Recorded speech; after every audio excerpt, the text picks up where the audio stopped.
Apakah olahraga beneran bisa nurunin depresi? Kalau udah olahraga, masih perlu ke psikolog atau psikiater atau enggak?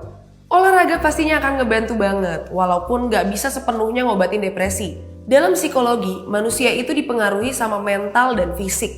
Kalau seseorang sakit mental, maka seenggaknya fisiknya harus dibenerin dulu. Penyakit mental itu biasanya nyerang fisik di ujungnya. Misalnya gini, kita lagi depresi, nggak bisa mikir dengan baik dan sering ngelamun. Susah buat tidur, jarang bergerak, malas mandi, dan semacamnya. Itu semua akhirnya bikin otot, keseimbangan cairan, sampai mungkin metabolisme badan kita jadi nggak normal. Salah satu cara buat ngurangin itu semua memang dengan cara beraktivitas. Salah satu aktivitas yang baik ya jelas olahraga. Tapi ngajak orang yang depresi buat olahraga mungkin bukan perkara gampang.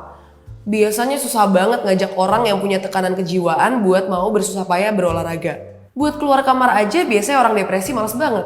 Nah, sebenarnya bukan gak ada kemungkinan ngajak orang depresi buat berolahraga. Biasanya orang yang lagi ngalamin gangguan jiwa diharusin buat punya aktivitas rutin. Dimulai dari aktivitas yang ringan. Ini supaya pikiran dan tubuhnya berfungsi dengan baik. Setelah punya aktivitas rutin, gak ada salahnya buat ngajak orang depresi beraktivitas lebih. Salah satunya bisa jadi berolahraga.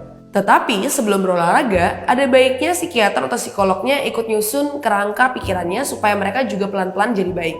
Ada banyak cara buat ngobatin orang yang depresi. Tapi pada intinya cara berpikir harus dirubah dulu. Fisik itu mungkin cuma penunjang supaya orang bisa lepas dari depresi.